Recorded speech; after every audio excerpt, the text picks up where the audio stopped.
Guess who's back? Back again.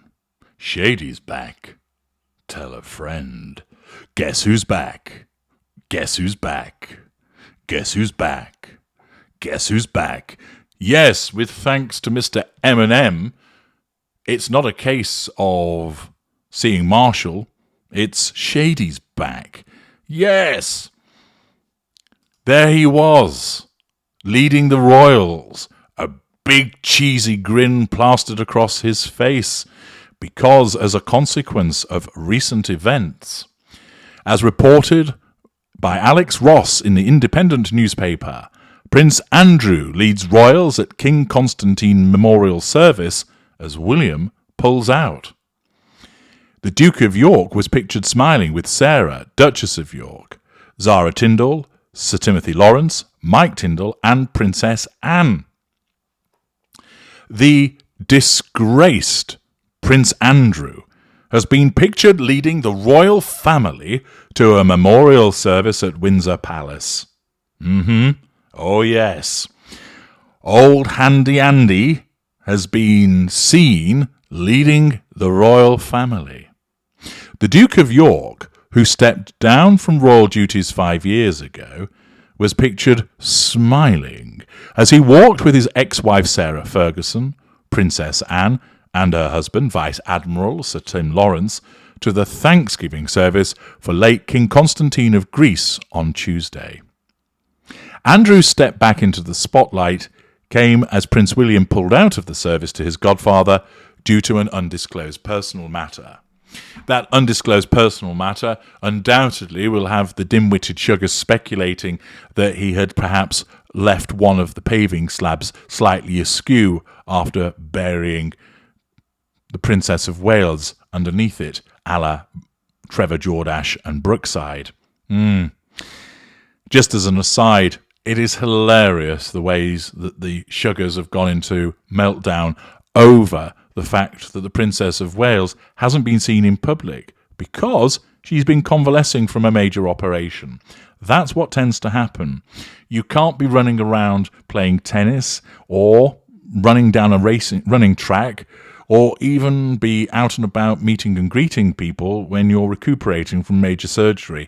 But that's too difficult a concept for the dim-witted Sugars to grasp, and instead they've been coming up with all manner of conspiracy theories in relation to the Princess of Wales, including that she's been the victim of domestic violence and has actually been offed by William.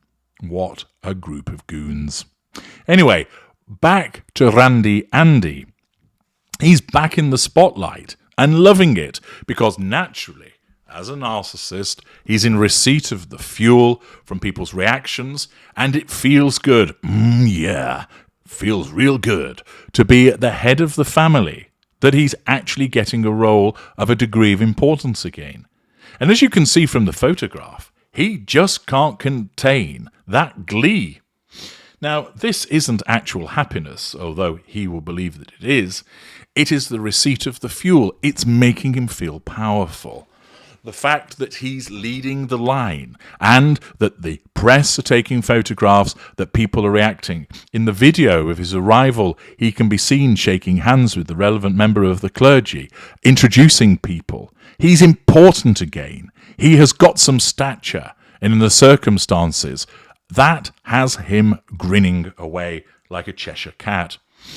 He's delighted to be in that situation because it provides him with validation. Now, it doesn't mean that he's coming in from the cold, but it might be a step in the right direction. Also absent were King Charles, who continues to receive treatment after his cancer diagnosis last month, and the Princess of Wales, who is recovering from abdominal surgery and is not expected to return to public duties until after Easter. Queen Camilla, however, did attend the memorial service at St. George's Chapel. Constantine died on 10th of January at the age of 82. His funeral in Athens was attended by Princess Anne, who is second cousin to the late monarch, and her husband Sir Tim. At Tuesday's Thanksgiving service, pictures were taken of the royal family arriving, which provides fuel to Prince Andrew, and the chapel ceremony. Members who were dressed in black were seen together for the first time since the King's shock cancer diagnosis earlier this year. Also in attendance was daughter Princess Beatrice with husband Edoardo Mapelli Mozzi and the King's cousin Lady Sarah Chatto.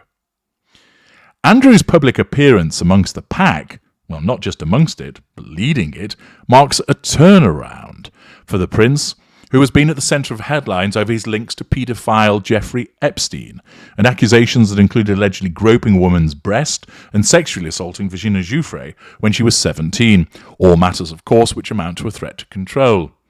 The royal strongly denies all claims made against him. Denial, the first line of the twin lines of the narcissistic defence. The Metropolitan Police has rejected calls to investigate him following the release of court documents, citing the accusations in January. But in 2019, he stepped back from public duties after giving an interview with the BBC about his friendship with Mr. Epstein, before returning his military titles and royal patronages in 2022. He has also stopped using his Royal Highness in an official capacity. All of those acts, of course, affecting his status would amount to threats to control. There is a belief that Andrew wishes to return to public life. And of course he does, because public life fits with the status that he believes is his. And it also, through public life, is how he's going to garner plenty of fuel. He's not starved of fuel because he still interacts with family members, with staff, with other people, and therefore it's not that he's in isolation without fuel, but it would be far better for him to receive more fuel from the crowds, and also the fact that the stripping and diminution in his status is a threat to his control, and thus a return to prominence and a return to public duties would allow that status to improve. Royal expert Richard Fitzwilliams said the prince's desire for a return to public life was hopeless, given that his presence causes ongoing embarrassment for the British monarchy. Part of this problem is his attitude generally towards royal life and life itself, because his outlook in past years has been so entitled, which of course is no surprise and is commensurate with his narcissism. The royal family has a problem that just won't go away. He makes news whenever he appears, and of course, typical of any narcissist, that's what he wants. But you can see that he was lapping it up like the cat that got the cream by leading the line, and it wasn't just such a minor event. There were a number of royals there, which also included Princess Michael of Kent, who can be seen in one of the pictures. Thus, he's back. Not wholly, but it's a start. And the fact that he was allowed to appear and lead the line and be seen matters particularly to Prince Andrew. Are we going to see more of this? Well, he may be able to take advantage of the current convalescence of both the King and the Princess of Wales, and if Prince William has other matters that he needs to attend to also, they're looking a bit short-staffed on the royal front, and therefore that might provide him with an opportunity. Nevertheless, it's unlikely that he's ever going to return to a complete front line and have the restitution of all of his titles and patronages and privileges, etc.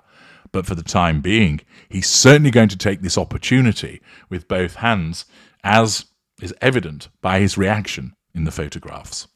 I'm H.G. Tudor. Thank you for listening.